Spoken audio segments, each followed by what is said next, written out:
Hey, what's going on everybody? Commander Crane here, and we are back with another deck tech today. So today, we're going to be talking about our second Oathbreaker deck that we've done on the channel. Today, we're going to be talking about Domri's Dinosaurs. It's a red-green, super aggressive monster dinosaur tribal Oathbreaker deck. That was like a huge jumble of words. But anyways, so we're going to be going not like too quick through the video, but I'm going to be keeping a lot of the explanations of the cards brief because it's singleton, therefore we have a lot of cards that we have to talk about today. So, before we hop in the video, let me know in the comment section below. What do you like about the list? What do you hate about the list? Let me know if there's a certain deck that you'd like me to build. Just let me know in the comment section below. So, alright, we're hopping in here. So, obviously our commander, our Oathbreaker, is Domri, Anarch of Bolas. It starts at 3 loyalty, red, green, and 1, legendary planeswalker Domri. Creatures you control get +1/+0. Nice static ability. +1, add red or green mana. Creature spells you cast this turn can't be countered. -2, target creature you control fights target creature you don't control. Pretty simple planeswalker overall. Just a good card. It's going to help us make mana to be able to pop out all those big dinos. So, our signature spell. I really thought about for a long time what the signature spell of this deck should be in general. And I decided for it to be See the Unwritten. So it's 4 blue sorcery. Reveal the top 8 cards of your library. You may put a creature card from among them, among the revealed cards on the battlefield, then put the rest into your graveyard. And then as ferocious, if you control a creature with power 4 or greater, you may put 2 creature cards into play instead of just 1. So it's a great way to put a bunch of big creatures onto the battlefield. Luckily for us, we're playing a lot of big creatures. I love See the Unwritten. It's one of my favorite cards in Magic, and I'm very happy that we get to play it today. So, all right. So, creatures. We're playing 21 creatures. It starts at 1 mana and ends at 12. Sort of 12. You probably can guess what card that's going to be. So, we're going to run through it here. All right. 1 Arbor Elf. 1/1 for 1. Tap. Untap target forest. Helps us play Domri on turn 2. Birds of Paradise. 0/1 for 1 green. Flying. Tap it. And add 1 mana of any color. Helps us play Domri on turn 2. Llanowar Elves, 1/1 for 1, tap it for a green. Helps us play Domri on turn 2. Pretty simple. We have 1 Marauding Raptor. It's a 2/3 for 2. Creature spells you cast cost 1 less to cast. Whenever another creature enters the battlefield under our control, Marauding Raptor deals 2 damage to that creature. But if it was a dinosaur, Marauding Raptor gets +2/+0 until end of turn. Amazing card. It's a really, really great engine to put all of our dinos in play. Plus, Marauding Raptor just gets gigantic by itself. 1 Otepec Huntmaster. It's a 1/2 for 2. Human Shaman. Dinosaur spells you cast cost 1 less to cast. We can tap it to give target dinosaur haste until end of turn. It's just great. It's kind of like a mana dork. Lets us play our dinos, immediately turn them sideways, and get in for a lot of damage. So, just good card in general. 1 Deathgorge Scavenger, 3/2 for 3, dinosaur.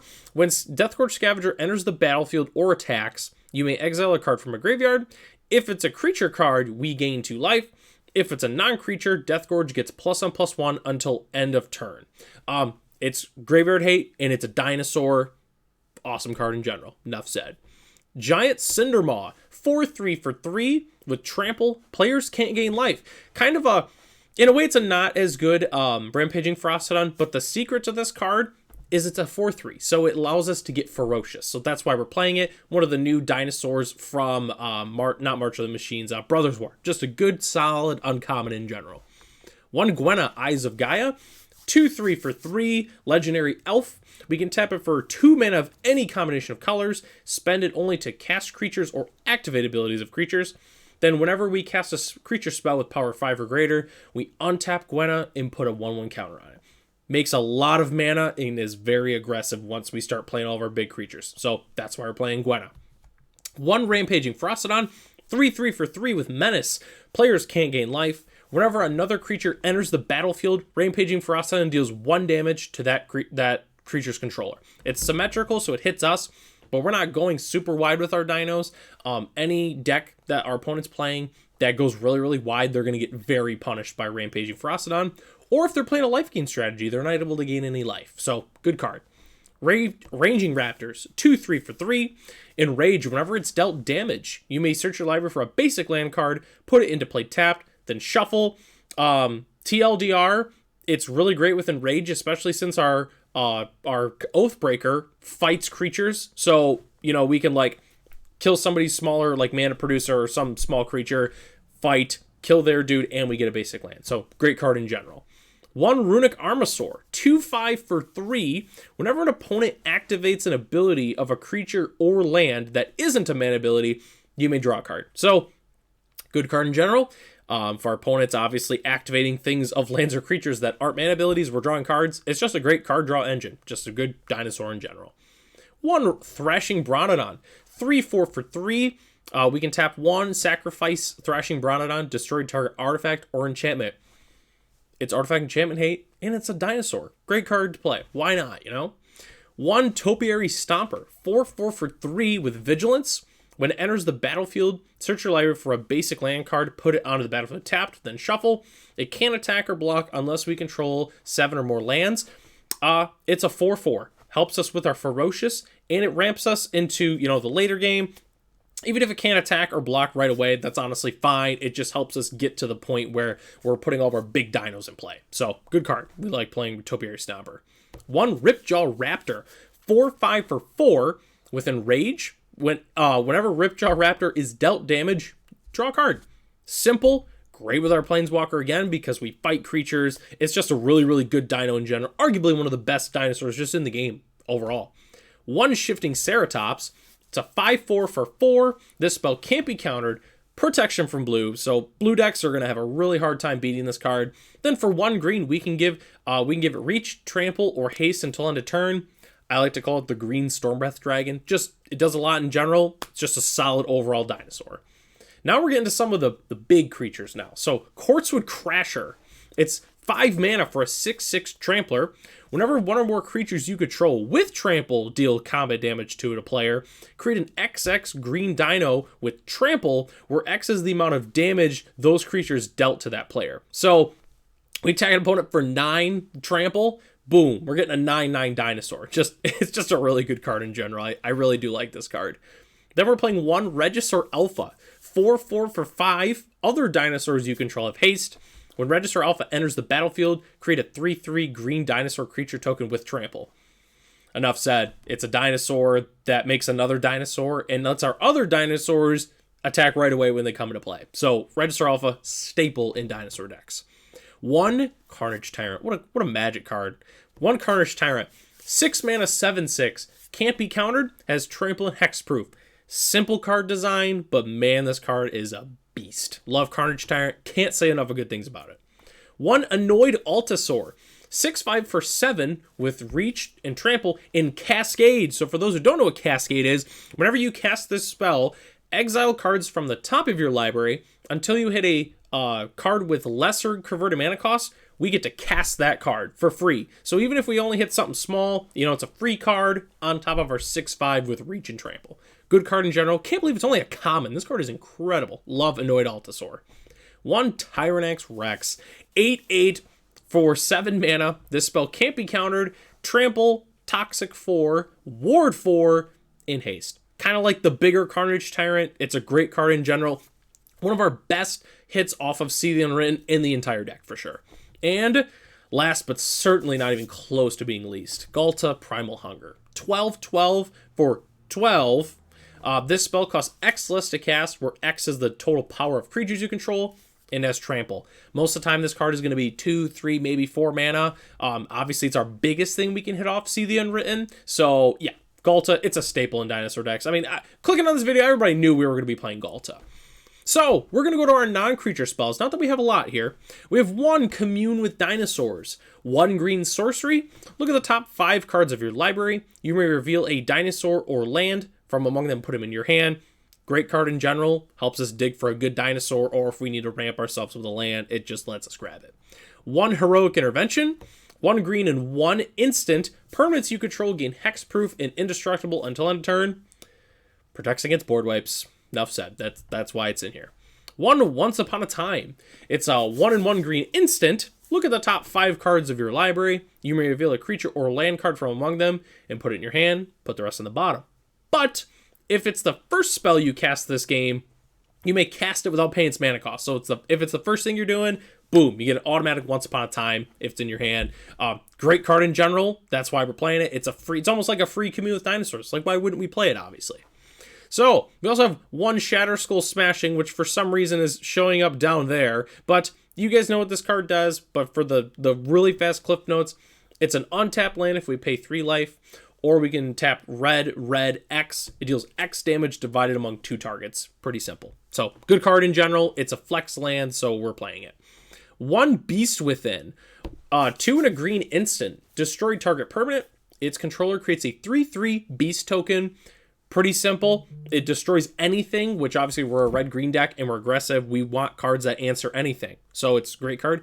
Speaking of cards that answer anything, we're playing 1 Chaos Warp. 2 and a red instant. The owner of target permanent shuffles it into their library, then reveals the top card of their library.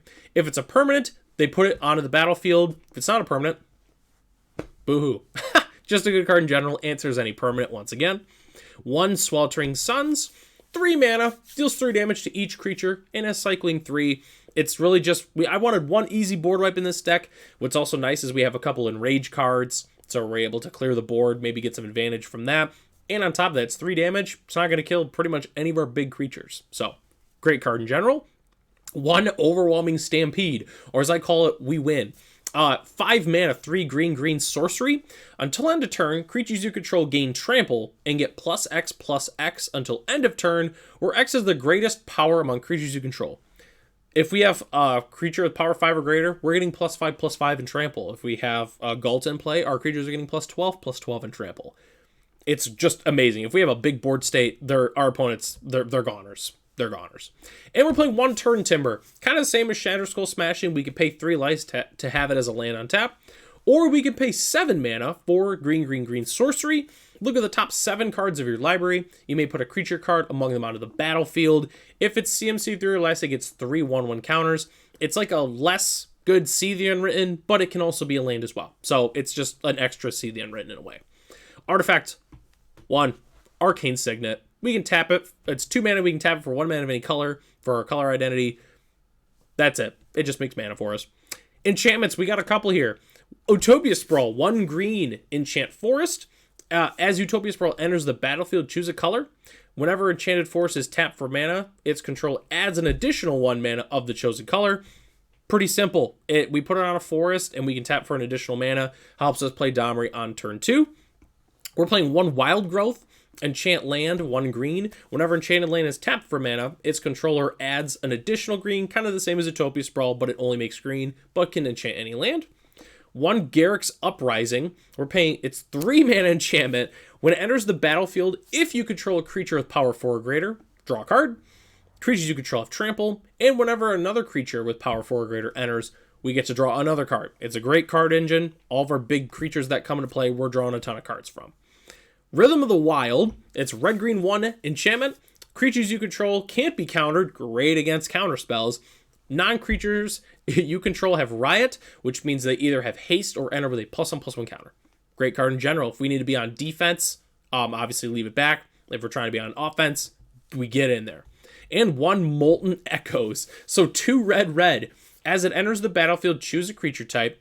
Whenever a non-token creature of the chosen type enters, we get a token of that. That's a copy of it. It gains haste, and then we sacrifice it. So whenever we're playing one of our non-legendary dinos, it's just, we get another one, maybe draw another card, get in for a bunch of damage. Great card to be playing in general. Lands, technically 24 with the 2 flip lands. I'm not going to go too much into detail on any of the lands. I'm just going to list what we're playing. We're playing 1 Besage Who Endures, 1 Castle Garenbrig, 1 Cavern of Souls, 1 Cinderglade, 1 Command Tower, 5 Forest, 1 Carplusian Forest, 1 Kessig Wolf Run, 4 Mountains, 1 Rockfall Vale, 1 Rootbound Crag, 1 Sukenzen Crucible Defiance, 1 Spire Garden, 1 Stomping Ground, and 1 Wooded Foothills.